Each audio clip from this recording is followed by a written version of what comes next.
4.6 million households across England rent privately. That's millions of families, young professionals, and vulnerable people who've been promised stronger protections under new legislation. The government has rolled out laws designed to shield tenants from rogue landlords, dangerous conditions, and unfair treatment. On paper, it looks impressive, but when you dig into the actual enforcement data, something deeply troubling emerges. The gap between what's promised and what's actually happening is staggering, because here's the uncomfortable question nobody seems to be asking. What happens when the laws exist, but nobody enforces them? Before we dive into these alarming findings, make sure you hit that like button and subscribe to Property Reporter so you never miss the latest property, economy, and housing news from across the UK. Let's start with the figures, because they reveal everything you need to know about this crisis. 2/3 of councils in England haven't prosecuted a single landlord in the past 3 years. Not one. Think about that for a moment. In areas covering millions of tenants, local authorities with the power to take action against landlords breaking the law simply haven't done it. Nearly half of all councils issued 0 fines during this same period. 0. But it gets worse. Despite thousands upon thousands of complaints from tenants about everything from harassment to illegal evictions to properties with serious safety hazards, only 16 landlords have been banned nationwide. 16. In a sector serving 4.6 million households. When you look at the conversion rate from complaint to action, under 2% of tenant complaints led to any kind of enforcement. These aren't just disappointing statistics. They're evidence of a system that exists almost entirely on paper. Laws without teeth, protections without power, and millions of renters left wondering why they bothered reporting problems in the first place. Now you might be thinking, the government must know about this gap, and surely they're doing something to fix it.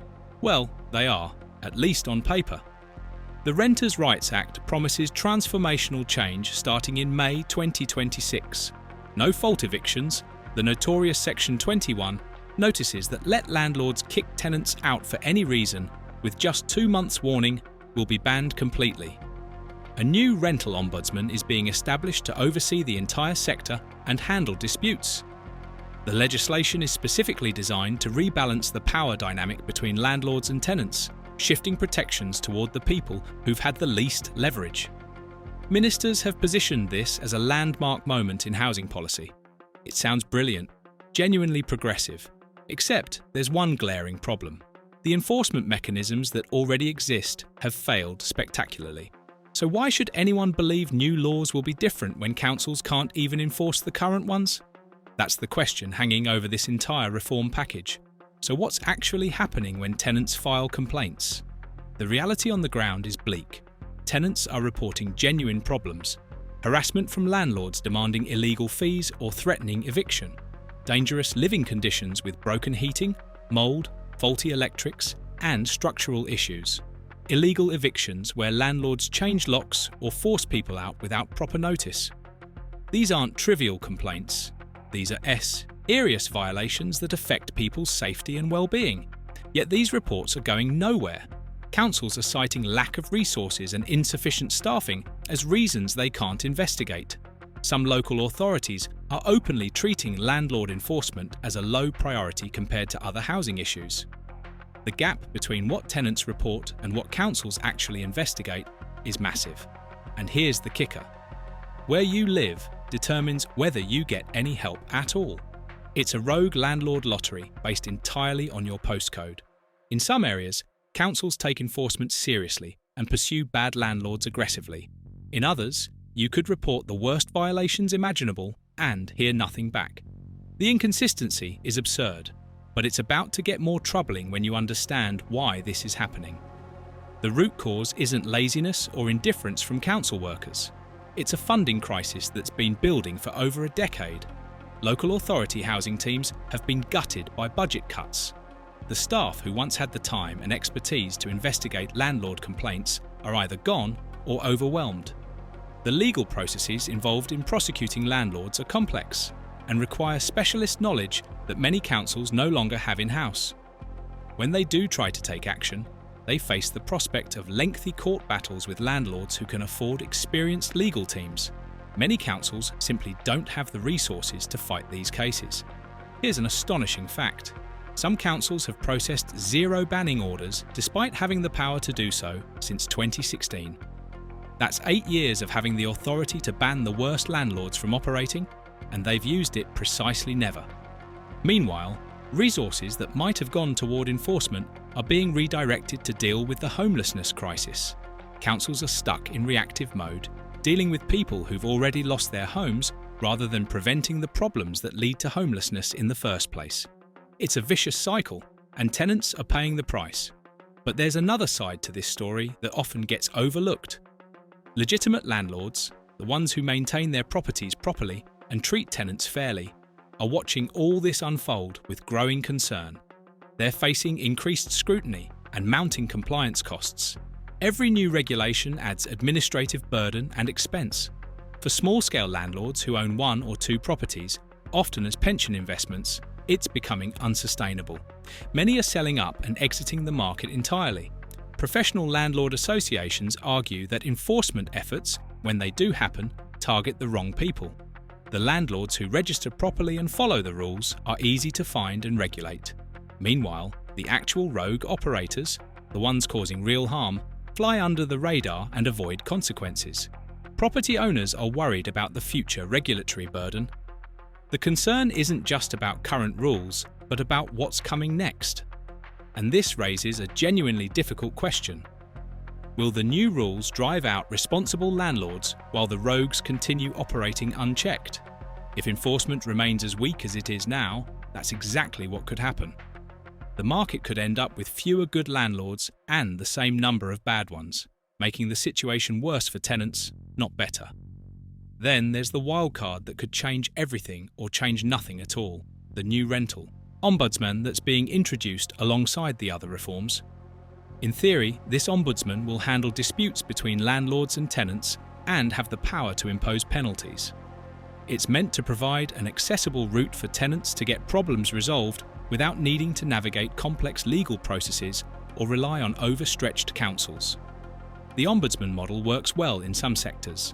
Banking, energy, and communications all have ombudsmen who handle complaints effectively. But the details on this rental ombudsman remain frustratingly vague. What actual powers will it have? How will it be funded? Will it have enough staff and resources to handle the volume of complaints from 4.6 million households? And crucially, will it have real enforcement teeth, or will it be another body that can investigate and recommend but not compel action? History shows us that ombudsmen can be game changers when properly resourced and empowered, but they can also become toothless watchdogs that provide the appearance of accountability without delivering real results. Which version will the rental ombudsman be? We won't know until it's operational, but given the track record of enforcement in this sector, there's plenty of reason for skepticism. All of this is happening against a backdrop of profound instability in the rental market. Supply is already tightening in many areas as landlords exit. When supply drops and demand stays the same or increases, rents go up. That's exactly what's happening. Rent increases are accelerating as landlords either leave the market or pass their increased costs forward to tenants. So tenants are caught in an impossible squeeze. On one side, they have inadequate protection from rogue landlords because enforcement is non-existent. On the other, they have shrinking options and rising costs because good landlords are leaving. Homeowners who might have considered property investment as a way to build wealth are now seeing it as higher risk and less attractive. The combination of regulatory uncertainty, increasing costs, and potential restrictions on rent and evictions is making buy to let look like more trouble than it's worth. We're heading into a perfect storm: stronger laws on paper, weak enforcement in practice, and a market in chaos. Tenants aren't better protected, they're more vulnerable. Landlords aren't being held accountable. They're either leaving or operating with impunity, and the whole system is buckling under contradictions it can't resolve. The Guardian's analysis has exposed a fundamental flaw in UK housing policy that goes beyond just rogue landlords. It reveals something deeper about how this country approaches regulation. We write impressive-sounding laws. We announce them with fanfare. We tell millions of people they're now protected, and then we fail to provide the resources or political will to actually enforce those laws. 4.6 million households are now waiting to see if May 2026 will bring genuine change or just more empty promises. The track record isn't encouraging. When you've banned only 16 landlords despite countless complaints, when 2/3 of councils haven't prosecuted anyone in 3 years, when under 2% of complaints lead to action, the past failures cast a long shadow. The critical question isn't whether the new laws are well-intentioned. They probably are. The question is whether they'll be enforced any better than the current ones. And now, there's no evidence to suggest they will be, unless something fundamental changes in how councils are resourced and how enforcement is prioritised. May 2026 might just be another date when good legislation goes to die in the gap between policy and practice. Will renters actually be protected, or are they being sold false hope dressed up as reform? Here's what we're left with: a disconnect so wide you could drive a lorry through it. Impressive legislation that looks fantastic in parliamentary debates and government press releases. Dismal implementation that leaves millions unprotected and problems unaddressed. The irony is almost painful. In a sector serving 4.6 million households, we've managed to ban 16 landlords. 16. That's not enforcement. That's barely even symbolic. So here's something worth thinking about. Does your council actually enforce these rules? Have they prosecuted anyone? Issued any fines? Used their banning powers? Most people have no idea, and that's part of the problem. There's no transparency, no accountability, and no pressure on councils to do better. Maybe that needs to change. Because here's the thing about laws that exist but aren't enforced. They're actually more dangerous than no laws at all. At least when there's no law, people know where they stand. But when laws exist and people believe they're protected, they let their guard down. They assume someone is watching out for them. They think reporting problems will lead to action. And when none of that is true, when the protection is an illusion, people get hurt worse than if they'd never trusted the system in the first place. The most dangerous laws aren't the ones that don't exist. They're the ones nobody bothers to enforce. As we head toward May 2026 and these sweeping new protections, that's the reality hanging over everything. Will this time be different? Or are we just adding more unenforceable rules to a system that's already broken? 4.6 million households are waiting for an answer.